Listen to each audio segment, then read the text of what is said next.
everybody. It's Allie, and welcome to our Y&R Chat for Sunday, September 10th, 2023. And welcome to the Genoa City Job Report. First up, SNA has now become SNN.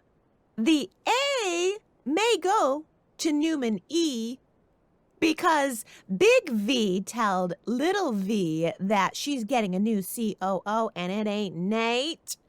And Nikki is taking over Newman M and making sure that Kyle and Audra aren't having any O's.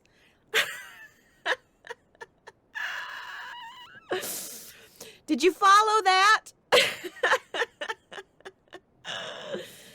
Oh. Audra and Kyle's secret affair is so sexy.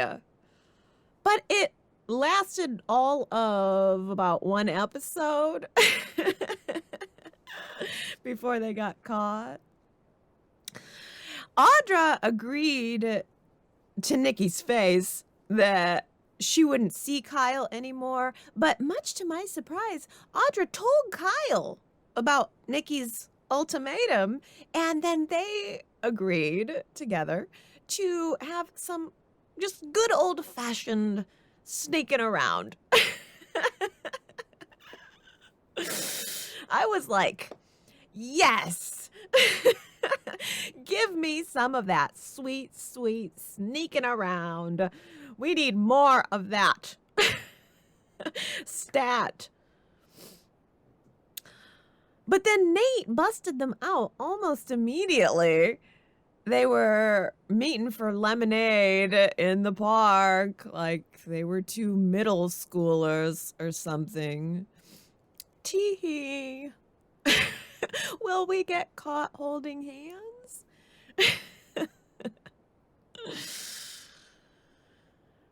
Kind of seems to me like Nate is about to turn on Audra. Or he's about to be turned on by Audra. I don't know which. But Nikki still doesn't know that Kyle and Audra are lying to her. But won't it be delicious when she does find out? I mean, the effortlessness with which Audra handles Nikki is really impressive to me. Why does Nikki Newman get to tell Audra who to date? Or Kyle who to date, for that matter. But I just especially love how Audra is like, whatever, lady. I'm going to tell you whatever you want to hear. And then like a sex rebel, I'm going to turn around and do the opposite.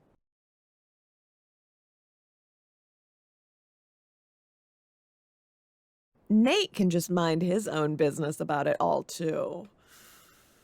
His career does not hinge on Audra's success or failure. I don't know where he's getting that idea. If he's concerned about her, then his best move would be to distance himself from her. He doesn't need her.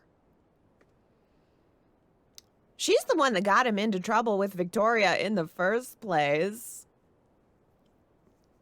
But Victoria seems to have forgiven him. She's turning her attention to the drama that Victor has caused at Newman. She is losing Nikki as her COO or co-CEO or whatever. I can't remember which. But somebody has to take that spot. And apparently it won't be Nick.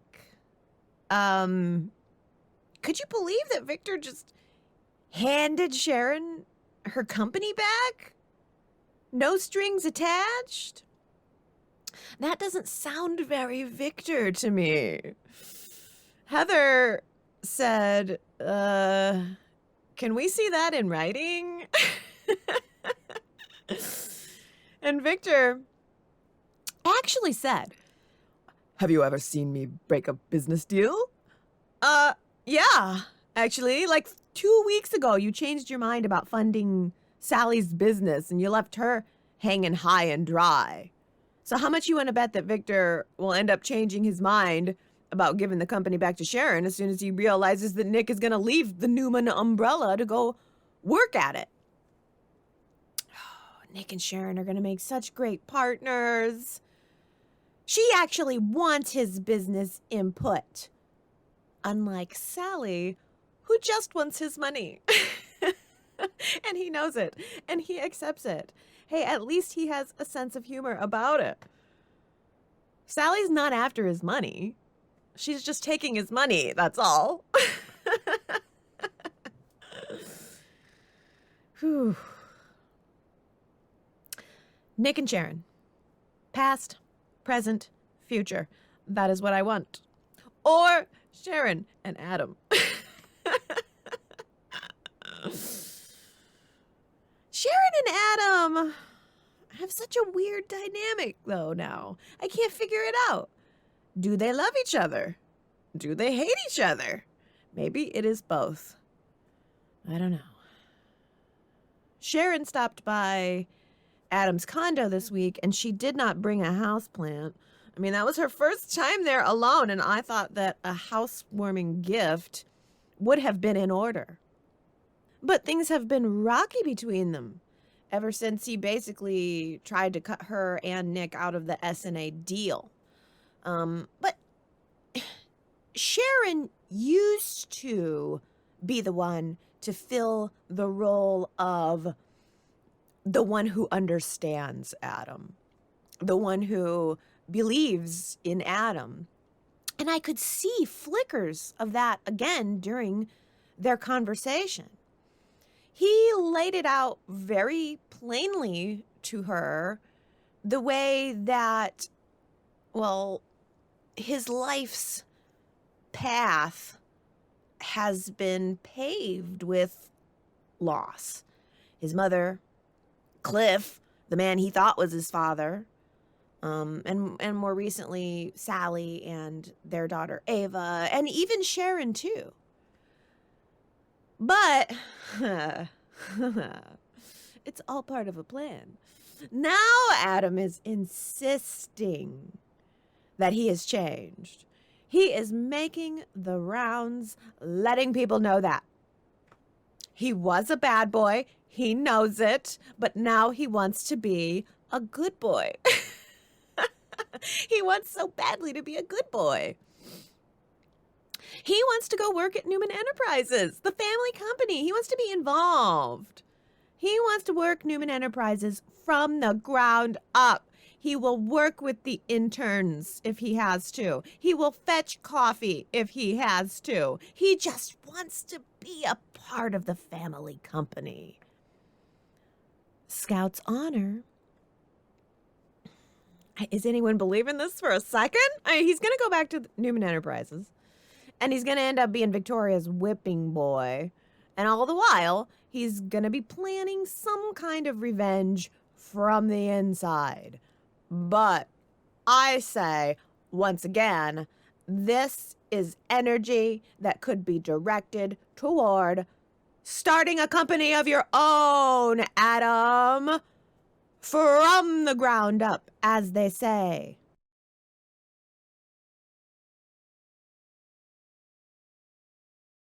Oh boy, when Phyllis decides to matchmake your romantic future, look out.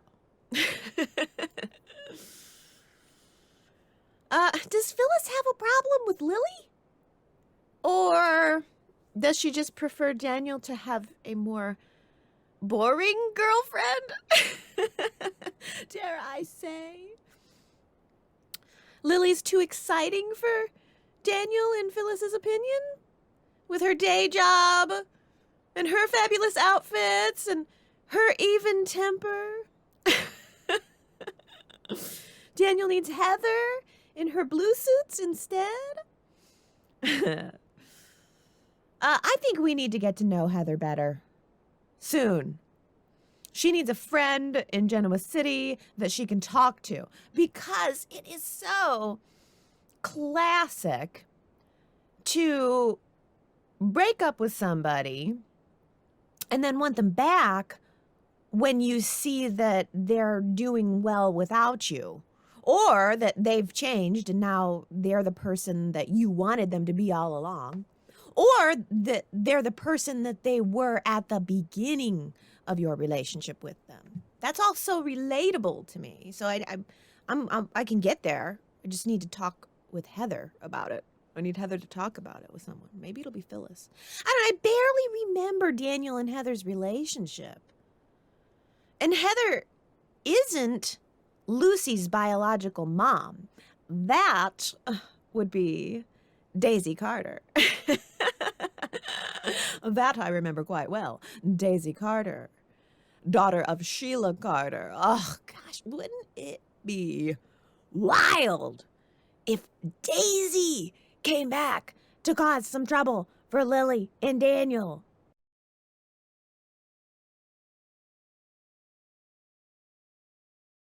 I'm sorry, but it doesn't matter how cool a wife or a girlfriend is. No wife or girlfriend is cool enough to say, oh, sure, you go ahead and move your ex into our house for, I don't know, a couple weeks, indefinitely, who knows? Oh, I cannot believe that Devon just moved Mariah right on in without even talking to Abby. He was like, oh, sure, she won't mind. She loves having extra people around. Okay, I mean, why does Mariah even need to move in with Devon when she's got that new tack house set? We just got the tack house set last week. Now it's gone. I mean, can she seriously not be at the tack house without Tessa? And if that's the case, then why not just move in with Sharon? She's just right down the road, if I understand the ranch property layout correctly. Well, and frankly, the biggest head scratcher of all about this is, why would Tessa leave town to do a modeling gig right when Aria is starting the process of diagnosing and treating a hearing condition? I mean, I know a girl's got to work and make money and all, they're working class gals, but it seems like Tessa would want to be right there every day, every step of the way. She wouldn't want to miss any of that. And I would think that the bosses at Jabot would understand that, or at least she would have some personal time sacked away. What's up? What is up with that? Oh, well, I mean, we must be setting up some kind of drama here. Is it Mariah and Devon hooking up? Really? I mean, Devon is definitely the person to talk to about hearing loss.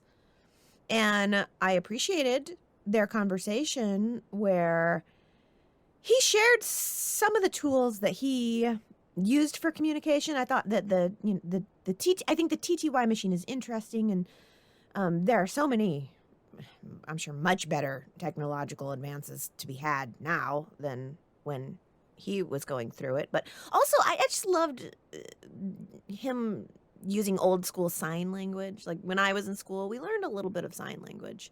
And I still remember the alphabet, and I still remember some of the signs to this day. And I thought it was awesome how Devon taught Mariah how to spell out Aria's name and the signs for mother and brave. It was a good scene. That was a good scene.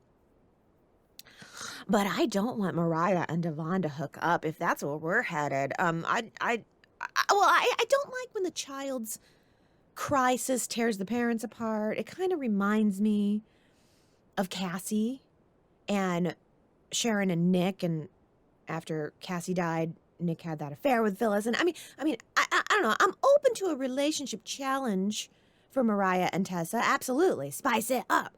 But how about like Elena or something? Where's Elena at? I think testing some chemistry there would at least give us a little bit of fun to go with our tragedy.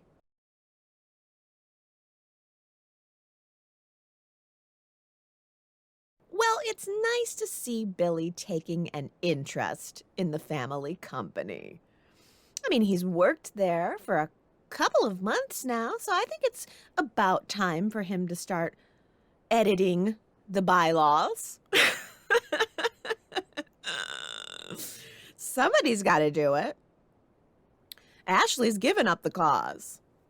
She's in Paris, visiting, I don't know, Jack's favorite restaurants and chatting with Jack on the phone about it. So Billy clearly has to be the one to now carry the Diane is evil torch.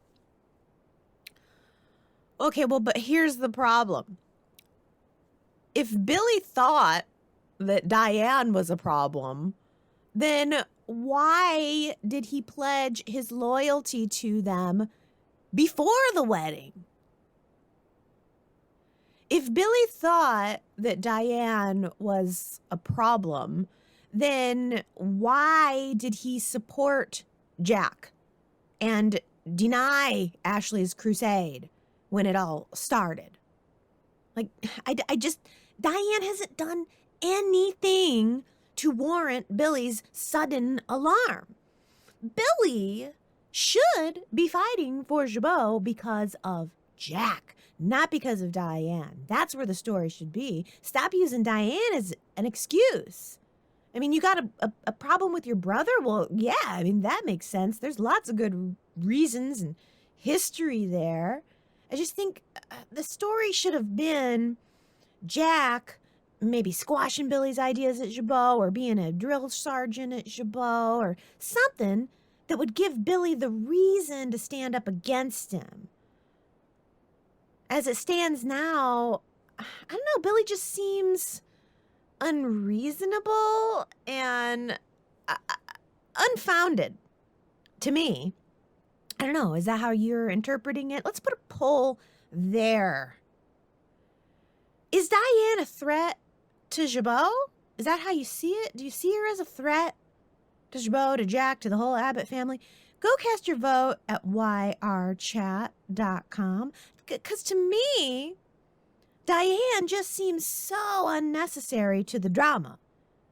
She has shown no interest in a board seat at Jabot. And Michael's the one that drew up the prenup. It's not like she called an 800 number and had some shady lawyer pony up a contract with a bunch of loopholes in it. Jack told Diane and Kyle that firing Billy is on the table right now. He'd rather bring Kyle back into the company and give him Billy's job. That is, if Smiling Kyle can get his life together and stop sleeping around with all these women. Ruining your life philandering around. Come on. Smiling Kyle ain't got nothing on Smiling Jack, first of all. If we're going to call Kyle Smiling Kyle, which I'm for, by the way, totally for.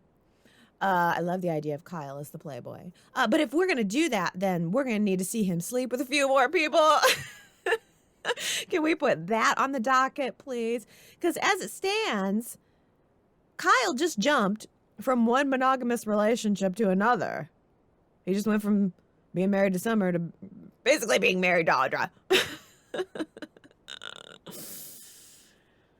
I think he needs to sleep around. I think he needs to hook up with Sally. I don't know. Kyle and Sally sound kind of good. And then maybe bring her over to do some work in the Jabot building so that we can have some more scenes in our reduced little lobby area where Billy blew up at Diane. Did you guys notice that? The area outside of Jack's office got smaller. There's no reception desk now. There's no big couch now. No elevator either. Just a single chair and some perfume bottles on the wall. Well, all right. I'll take it.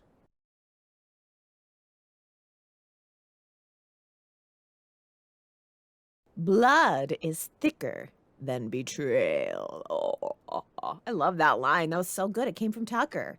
He was talking to Jack during the scene where he was busting Billy out to Jack at the Abbott house, saying, "Oh, blood is thicker than betrayal." I just thought that was such a great line. Henry, Daisy, Sharon W., Sheila, wonderful Wendy, Victoria, Brittany, and Sue W. You guys all guessed that one. I love it. Here's a new quote for the week. Work can be a sanctuary sometimes. Work can be a sanctuary sometimes. Question number 1, who said it? Question number 2, has anyone ever felt it? Have you ever felt truly in your soul that work is a sanctuary for you? If so, go to yrchat.com. You can leave your guess on the quote and tell me all about it.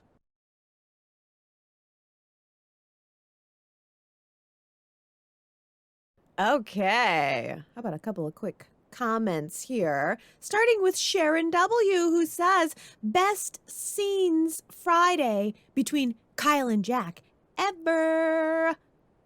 Kyle tells Jack that he has a great job and he's loving every minute of it. Guess that's a salute to the band Loverboy. Kyle says he's just like Smiling Jack in his old days, bold. Even though Kyle was making the statement to his parents that he was living the life he now wants to live, he later advised Jack that he should fire Billy so Kyle can come back to Jabot. Because, as he tells Jack, you know you can trust me. I like that.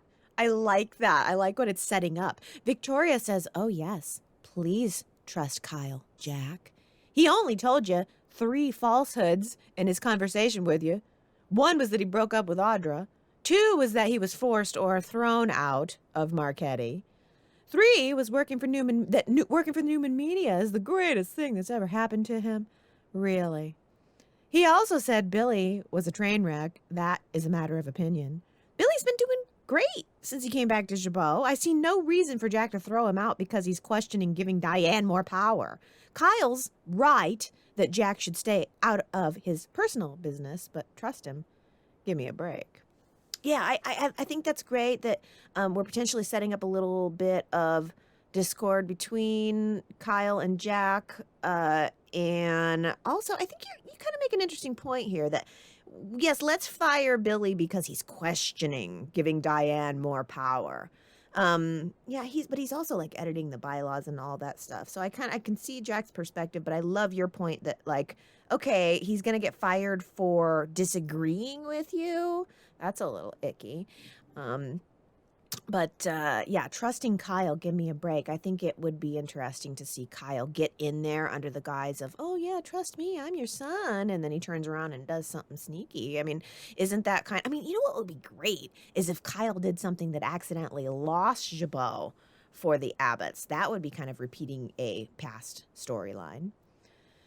And then Kyle could kind of follow in his father's footsteps. And really, I like the idea of Kyle becoming the new Jack and falling into all those same trappings. Write Kyle the way Jack used to be written, with all the hubris, have him do something that loses the company and breaks Jack's heart. And let's repeat that cycle. If we're going to recycle storylines, let's recycle some good ones. But Ellen says, does anyone like Kyle? Are there any Kyle superfans out there? I'm not sure what they're doing with the character. I wish the show had kept him married to Lola and best friends with the very interesting Theo Vanderway. It's all been downhill from there for me. What's the point of Kyle now? Is he Billy 2.0? The next Abbott family screw up with a temper? The next big man around town? Another middle-aged corporate guy with an invisible child? What are they going for? I hope they're going for the Jack 2.0 thing. That would be, I think, well, satisfying for me if I was really seeing flashes of old Jack and Kyle. I hope they're going somewhere with this because I really love that we're talking about Kyle. I mean, I really love that there's something to talk about, good or bad, because he's been such a waffler, just such a sort of a milquetoast kind of character for a while. So it's nice to see him doing something. And to an extent, Billy too. Gary says, when did Billy become Mr. Jabot?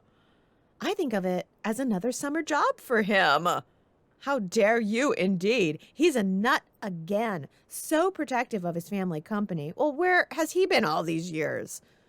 The Diane paranoia, even with the prenuptial contract, has Billy spooked, as he's now calling it cleverly written. So ridiculous. And what's it all to him? If Diane seizes your job, then you can always get another one. Jack has put his trust in Billy, but when he even suggests out loud about Billy possibly having a change of heart because of Billy's past history that no thinking person could forget, Billy crazy overreacts and goes into a self-righteous classic tailspin that we've seen so many times before. Still unstable, still a wild card to be avoided. Oh my gosh, Gary, this is like the best. This comment is so well written. So, I mean, you nailed it. It's so true. And I love that you're honing in on the fact that all of this is because Jack dared to suggest that Billy might be tempted. It's a crazy turnaround. Yeah, crazy. But what a great comment. So true. New topic. Sherrod says, well, I already knew Mariah was going to cheat again with Devon. But dang, Josh Griffith couldn't be more obvious about it if he tried. How does a mother leave their child with a serious medical condition to go out of town for a job that they obviously don't have to do? This is not Tessa's character. And if Mariah doesn't want to be alone with Aria, stay with your mother, Sharon. She's in her big home all alone. Mariah going to stay with Devon and Abby really made no sense, and it's just too trite of a setup for Devon and Mariah to hook up. Sherrod, do you really think so? Devon and Mariah, there's a part of me that's just like, no, that can't happen. That doesn't feel. Devon and Mariah, there's no chemistry there. I mean, there's friendship there, but I sure don't feel any other kind of chemistry. Sue W. says, I don't think I'd mind if the story had Mariah and Devon hook up with a resulting Mariah pregnancy. Because it would certainly be a soapy mess, the kind of genre wackiness that I expect and enjoy. They did have a relationship before, but it wouldn't be totally off base, at least in my opinion, for soap characters. But I don't think that the story will go that way. But on the other hand, you could be right. I do think the actors will act their talented little hearts out regardless of the storyline. And as always, that's what keeps me most engaged in Y&R. Oh, but Cameron Grimes is pregnant. I mean, I was going to say they could write it in, but she would be way too pregnant too quickly. So yeah, they probably couldn't write it into the story. Maybe, but I wonder if that's maybe what they were thinking of. Is that possible that that's what they're thinking of? Writing Cameron Grimes' pregnancy in with a Mariah and Devon hookup? Oh my goodness, I really hadn't thought of that. But I like that you're mentioning, okay, well, it would be the genre wackiness that I expect. Yeah, I mean, I do like the off-the-wall stuff. I just, Devon and Mariah's relationship, yes, they were involved romantically before. There's just no heat, though. There was just no heat. I mean, the whole time we knew that Mariah was longing for Tessa, so maybe that colored the relationship that she had with Devon. I'm not feeling the cheating chemistry. If anyone's going to cheat, I'd rather it be Tessa. So that we could see more of her. I hate to admit it, but Tessa is more interesting to me than Mariah. I'd be fine. I'd like to see maybe Tessa and Elena, or I'll tell you what, Tessa and Sally would be off the charts. That could be something interesting. Speaking of Sally, Sharon W. says, Sally, stop jumping up every time Nick walks into a room like a well-trained puppy. Where is your drive and determination? Why do you lean on Nick for his advice when he can't make his own decisions? Oh my gosh, Sharon W., this. So basically, we have set up a series of Sally and Adam running into each other, and she's the new Sharon. She's the one who understands him. She's trying to understand him. Now we're back to that. She couldn't get away from him fast enough a couple months ago, but now we're back to Sally being the one who has to temper everyone else on Adam. And so every time they have a scene of this, Nick's going to walk in and Sally's going to jump up real nervously. She did it at the apartment when they got caught together.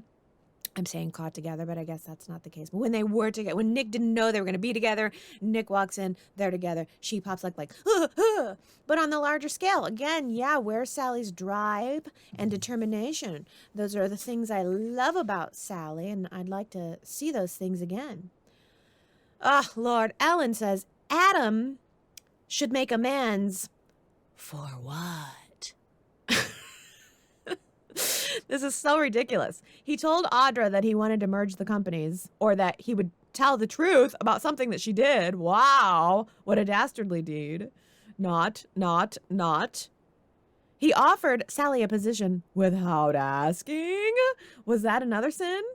How about Sharon giving Mariah a position? Sharon and Nick choosing a new name and a headquarters for the company without asking Adam's opinion. That doesn't count. Why doesn't Adam ever fight back and defend himself? Put me in, coach. No kidding. I mean, really, yes, it's all pretty weak sauce. And it's going to continue to be this way as long as Adam wants to work for a Newman company. As long as he still feels like that's what he's got to do. He's got to play the Newman games, not fight for himself, not build his own life. It's just going to keep being that way. If anybody needed to create the Dark Horse Company, it should have been Adam. Well, actually, this is interesting from Daisy. Daisy says, I wonder if Victor will put Audra in the CEO position at Newman. I don't think it's likely, but you never know.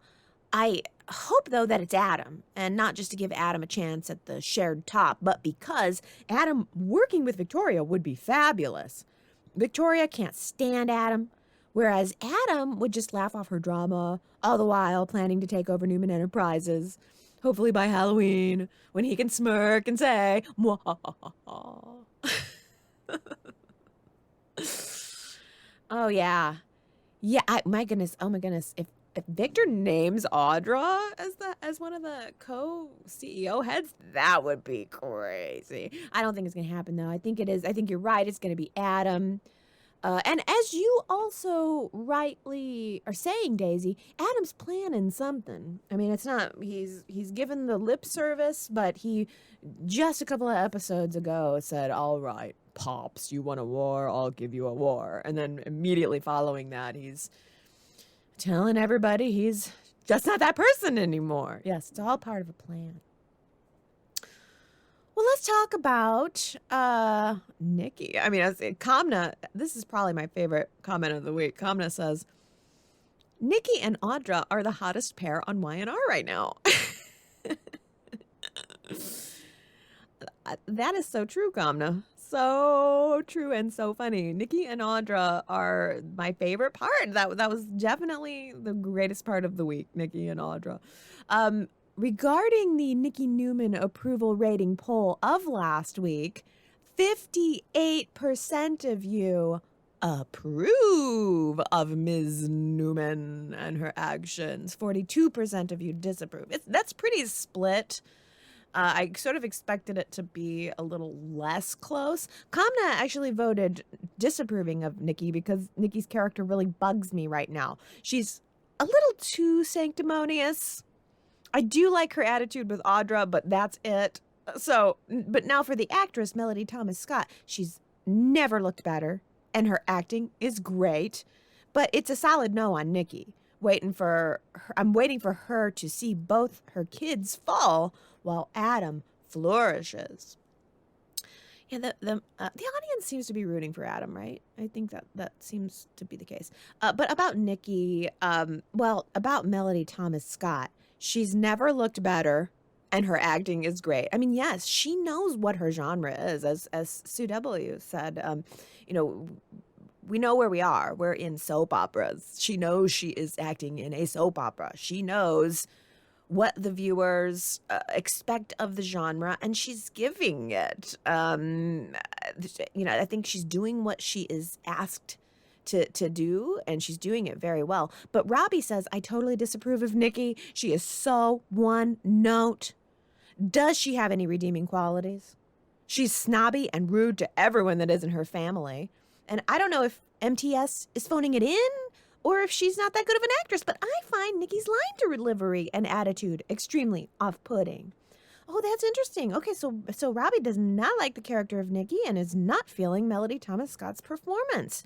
I will say, I really do think you're right that it's one note in that it's all snark right now. It's all snark to everyone who's not her family. Yeah. There's not a lot of depth there. I like the snark, but I think it could use a shot, a good injection of depth. Henry says, I disapprove of Nikki, especially lately. I've always found it absurd and ridiculous that she has such a high position in business. She has absolutely no experience. Lately, she's sticking her nose into Kyle Summer and Audra's scenario, which is really absolutely none of her business. Giving Audra an ultimatum is really going too far. Thumbs down for Nikki at this juncture. Ooh, Henry calling Nikki to task on her business experience or lack thereof. Sherrod says, I concur. Nikki's only true skill is knowing how to use a pole.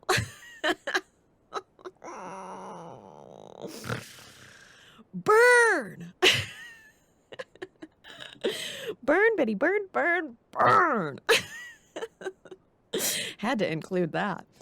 Oh, but Sue W., voice of reason here, says, approve of Nikki. Even when I disapprove, I approve of Nikki.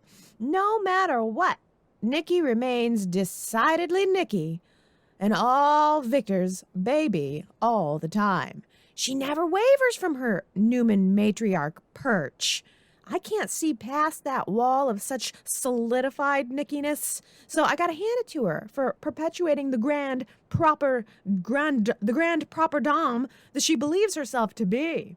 I might not agree with her thoughts and actions, but as it's a soap, I don't disapprove of the sheer conviction and righteousness she relentlessly maintains. You do you, Nikki, and let them eat cake. Sue W, yes, you always remind us we're watching a soap, and Nikki's giving us soap. I love that about you. I love this comment. She is so solidified in her Nickiness. Well, let's end on a little bit of casting news. Let's have an edition of Gary's feature section of Y&R Chat called Gary's Phone Says. Well, Gary's phone says that Mamie Johnson is returning to Genoa City. Oh, well, I have not heard that. I did not know that Mamie was returning to Genoa City. I wonder what she will have in store for us.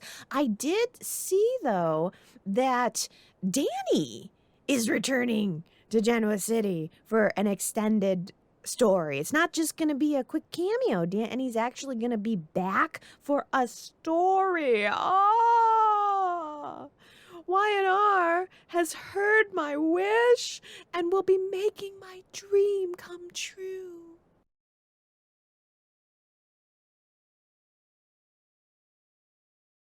Okay, everybody, I have to get going. It is very early and I have to get dressed because I am going to a picnic, a family picnic today.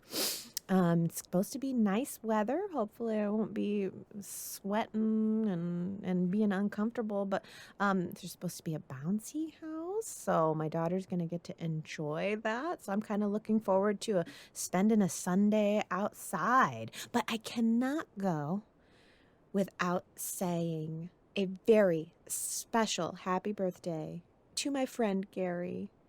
Gary, Wednesday's your birthday, September 13th, and you're humble. You didn't tell me it was your birthday. I had to guess it. You left me a clever path to where I could calculate exactly what your birthday was. Because, you're similar to me in that way. I know you don't like a big deal, but here I am making a big deal anyway because I just love you so much, and I hope you have a wonderful birthday filled with, I don't know, a dinner at a special restaurant. That's what I'm hoping for you, and many, many more, my friend. Well, I hope everybody has a very wonderful rest of your weekend. And come on back next Sunday and we will chat about where the heck we are with all of this soapy craziness. I love you guys, and I will see you then. Bye.